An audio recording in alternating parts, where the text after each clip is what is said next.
Hendri Ali Ardi SEMM sebagai dosen penghantar bisnis Universitas Muhammadiyah Riau. Dan selamat siang buat teman-teman yang saat ini sedang menonton video saya. Buat Bapak dan teman-teman yang belum mengenal saya, terlebih dahulu berikan saya waktu untuk memperkenalkan diri saya. Nama saya Wahyu Miftahani. Saya dari Fakultas Ekonomi Bisnis, Prodi Akuntansi. Dalam video saya kali ini, saya akan membahas dua hal penting tentang perusahaan ataupun organisasi. Nah, poin yang pertama yaitu bagaimana cara mengelola perusahaan ataupun organisasi dengan baik, maupun organisasi yang besar ataupun organisasi yang kecil, maupun perusahaan yang besar ataupun perusahaan yang kecil. Dan poin yang kedua di sini saya akan membahas bagaimana strategi kita dalam mengelola perusahaan maupun perusahaan besar dan perusahaan kecil juga ya. Nah, di sini saya akan membahas poin yang pertama yaitu bagaimana cara mengelola perusahaan ataupun organisasi dengan baik. Tetapi di sini saya akan lebih membahas tentang organisasi karena di sini saya lebih memperdalami tentang organisasi. Di sini saya memiliki 10 cara bagaimana mengelola perusahaan dan organisasi dengan baik. Yang pertama yaitu membuat visi dan misi. Membuat sebuah visi dan misi merupakan hal yang paling utama dalam membangun suatu organisasi ataupun perusahaan. Dan cara yang kedua yaitu membuat aturan. Membuat aturan yang dimaksud di sini ialah kita membuat aturan meliputi batasan-batasan yang harus dimiliki suatu organisasi ataupun perusahaan. Tanpa adanya aturan yang jelas dapat mengakibatkan para anggota melakukan penyimpangan yang bisa jadi merugikan organisasi tersebut di masa datang. Jadi, buatlah suatu aturan yang dapat dipatuhi dan disegani setiap anggota organisasi ataupun setiap karyawan-karyawan perusahaan. Yang ketiga, yaitu membuat suatu organisasi yang terarah. Nah, maksudnya ialah selain membuat aturan yang jelas, cara membangun organisasi yang sukses dan yang sukses maupun yang baik, yaitu kita harus memiliki sebuah struktur organisasi yang terarah. Dengan ini, kamu bisa melihat pembagian kerja dengan jelas serta bagaimana fungsi dari masing-masing anggota.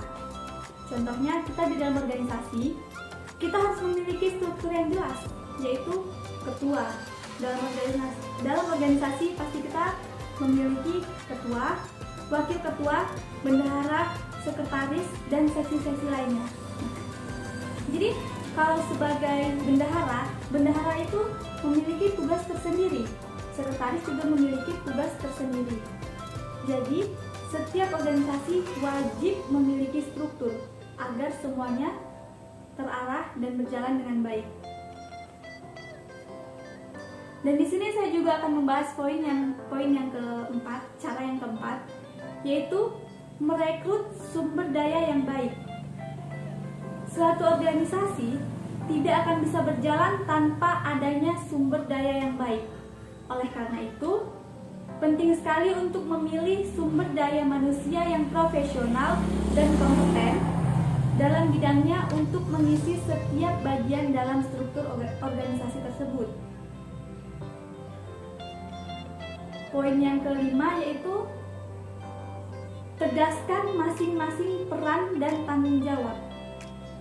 Banyak organisasi yang akhirnya tidak sukses ataupun tidak berjalan dengan baik karena mereka yang ada di dalamnya tidak memahami peran serta tanggung jawabnya.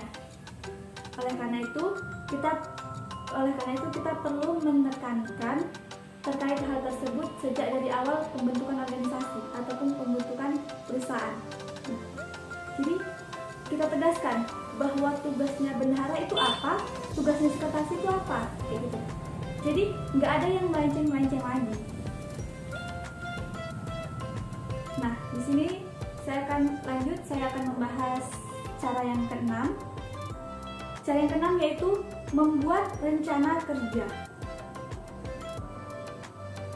Membuat rencana kerja itu sangat penting dalam organisasi ataupun perusahaan. untuk membuat rencana kerja. Dengan adanya rencana kerja yang baik, semua kegiatan dalam organisasi tentu akan berjalan dengan baik juga.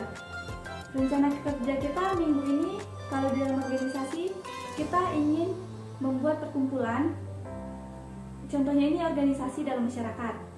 Nah, kita ingin membuat perkumpulan dengan kepala desa. Nah, terus membuat rencana kerja yang kedua yaitu pada minggu kedua kita ingin membuat kumpulan dengan RT RW. Nah, seperti itu. Cara yang ketujuh ialah membangun profesionalisme. Dalam organisasi ataupun perusahaan, membangun profesionalisme itu sangat penting. Cara membangun organisasi ataupun perusahaan yang baik maupun yang sukses itu penting untuk membangun bagaimana organisasi tersebut bertindak. Kamu bisa membuat beberapa agenda untuk pelatihan ataupun kegiatan lainnya yang bisa meningkatkan profesionalisme sumber daya organisasi. Oke, lanjut kita masuk cara yang ke-8. Cara yang ke-8 yaitu membangun budaya kerja. Sebuah organisasi bisa solid dan tangguh karena adanya budaya kerja yang baik dalam organisasi tersebut. Salah satunya budaya tersebut adalah toleransi yang tinggi dan rasa saling menghormati. Selain itu, budaya kerjasama juga sangat penting untuk dibangun dalam sebuah organisasi. Masuk cara yang ke-9. Cara yang ke-9 yaitu berikan contoh nyata. Jadi di sini kita di dalam organisasi ataupun perusahaan, kita harus bisa memberikan contoh yang nyata. Bukan memberikan perintah saja ataupun bukan memberikan janji-janji doang gitu. Memberikan contoh nyata menjadi suatu hal yang penting dalam sebuah organisasi ataupun perusahaan, terutama bagi seorang pemimpin organisasi dan pemimpin perusahaan. Hal ini akan membantu mengembangkan rasa hormat dalam organisasi maupun perusahaan tersebut. Cara yang ke-10 ataupun cara yang terakhir ialah membangun komunikasi timbal balik. Nah, membangun komunikasi timbal balik di sini ialah kita tuh harus saling terbuka. Jadi tidak ada main rahasia-rahasiaan di dalam organisasi maupun di dalam perusahaan. Jika komunikasi merupakan suatu hal mutlak dalam organisasi ataupun perusahaan, tanpa adanya komunikasi timbal balik, hubungan antara individu, hubungan antara bos, hubungan antara ketua dalam organisasi maupun perusahaan itu sangat mengeksekusi suatu rencana kerja tidak berjalan dengan baik, dan sebaliknya jika komunikasi bisa kita pertahankan, komunikasi timbal balik bisa kita pertahankan, dan itu akan membuat suatu organisasi dan perusahaan menjadi lebih baik lagi.